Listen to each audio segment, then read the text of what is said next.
Welcome back to Cedar Valley Today. Joining me today is Mr. Spero Stamboulis and Mr. Brian Eady, both respectively the producer and director of their new movie that will be premiering tonight by the name of This Day Forward. So you guys, thanks so much for coming in. We're so excited to have you guys.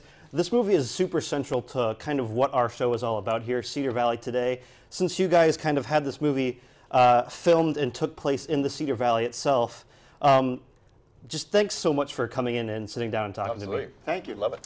So for our audience, can you guys just give us a brief synopsis of your movie? Yeah, I think that the briefest synopsis is how is your faith affected when the unimaginable hits? And this one's centered around an illness, a true story centered around a family that faces illness, but there's a universality to the question of that unimaginable, and so we just follow a family through their journey of this cancer diagnosis. How unique of an experience was it for you guys to have the Wartburg students that you did have kind of work with you on this project? It was great. It was great. So I worked directly with all the students, and it was a very different experience than any other movie that I've worked on before, because primarily they were really helping us. I mean, they were key components. Because of our budgetary constraints, we couldn't afford to have a full crew of production people. And then when you are paying people, you're saying, hey, well, you're a PA, you're going to do whatever we need to get done to get the movie done. But this was a collaborative thing. So they came and we allowed them to learn different areas. But we couldn't say, hey, listen, you got to go do this, because they were helping us and we were helping them. So it was very different. And it was exciting because it gave me an opportunity to kind of be a little more of a mentor. I didn't go to film school. I learned on the fly. So being able to do that and kind of, interview all the kids and see what they wanted to do, and then we tried to put them in those areas. And then we let them kind of rotate, which, again, from a production standpoint, someone gets really good at something and then they move to another area. You're like, oh, but you were so good here. But the whole point of it is kind of a, double benefit. So they get to learn and we get to have people help us and pull off the movie. And I'll just add to that real quick. As a graduate of Wartburg, these opportunities weren't available to me when I was exploring whether I wanted to go into the industry. So it was always in the back of my mind, this inspiration to hopefully be able to bring something back for the future students. So it was incredibly rewarding for me to be able to come here and say, okay, now whatever you want to explore, you can get dirty and get that experience and not wonder what it's like, but get real world experience. So that part was great for me.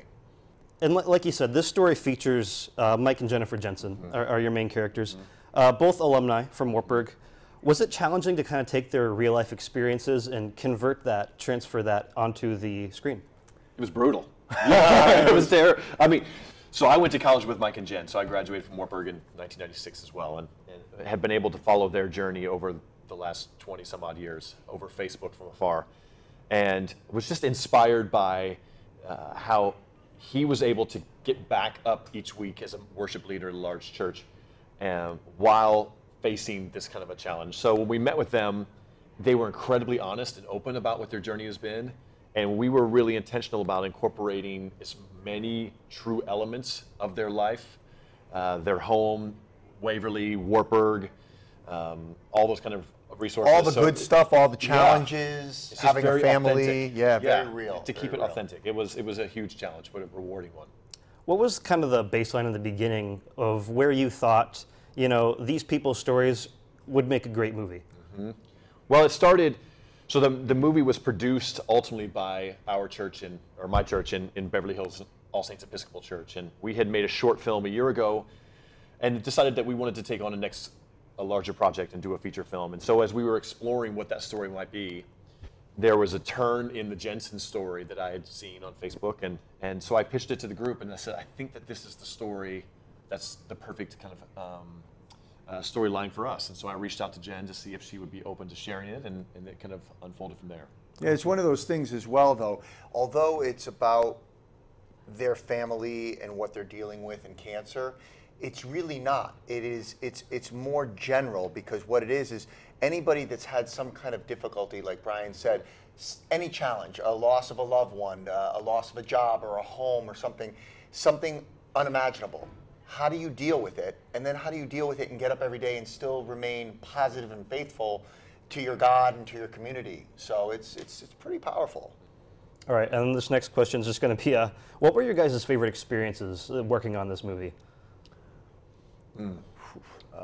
I mean, to me it was, we knew that we wanted to honor the true elements of this story, and along the journey, working with the Jensen family and all the people here in the community, and then you saw that trust grow as the project went on. Like, that was probably my favorite part of it. It's like because we came rolling in, and they don't know most of us from, these guys coming in from Los Angeles, and by the end of that, for them to see that we were true to it, we honored it, that was incredibly rewarding for me. Yeah. Well, it was also being able to give back. It was unlike any other project because, yeah, you want to go somewhere if you shoot a movie and you want the community to be behind you, but it was, we had no resistance from anybody. Once they realized that we were sincere in our story, we just didn't roll in like a bunch of Hollywood morons, that we really cared about this story and making movies and involving the school and the community. It was just like, it was embracing. Everybody was so, I kind of say the same thing, that it was the overall experience of feeling the community support us and welcome us. So yeah, it was cool. Awesome. How did the funding work for this project? Well, the bulk of it came from a handful of parishioners in our church back home that wanted to see this story get made, wanted to bring it out to the world. And then the rest of it was supplemented by an enormous amount of in-kind donations, which is why it was such a blessing for us to be here. I think we tallied at the end of the shoot that we had 3,300 donated meals while we were here. Wow. From Wartburg and restaurants and Hy-Vee and individual churches and individuals and yeah. And I think we had 600 donated nights of lodging. We had 20 some odd donated locations. Yeah, locations, props, food, props. I mean, manpower. I mean, we extras that came and sat around. They didn't get paid. Production people, the students, the community, the teachers, the town, even the police officers. They're in the movie. They're in the movie. Police officers, dealerships. They're in the movie. The dealerships. Yeah. I mean, everybody really rallied. It was such a blessing. And as we mentioned, movie's premiering tonight. It'll be showing over the course of the next couple of weeks. What do you guys have to say to folks at home that are maybe thinking about going to see it? I think that they're going to be really proud of their community, of how it's portrayed, of the people.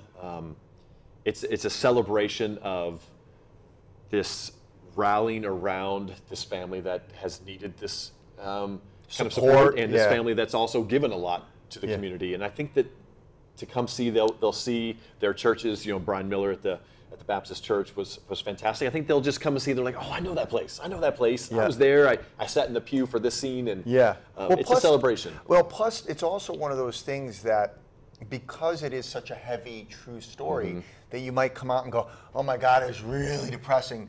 But Brian and the writer both, they executed something that allows you to, you're gonna cry. I don't care who you are, you're gonna cry because it's so real and raw, but it also has all these moments of joy and happiness where you laugh and hope. So it's a real roller coaster. I think that going to it, you're gonna feel the emotions of everything from sadness to happiness to, and I think everyone, one way or another, can relate to what's going on in their life with what the Jensen family dealt with. It may not be cancer, it may be something else, but I think that going to it, they're gonna have a great experience, especially a family experience. Being able to experience it's different than a lot of the movies out there. Absolutely. Well, that's all the time that we're going to have for today. Thank you guys so much for coming in and thank you. Giving me such a great interview. We'll be coming right back after the break.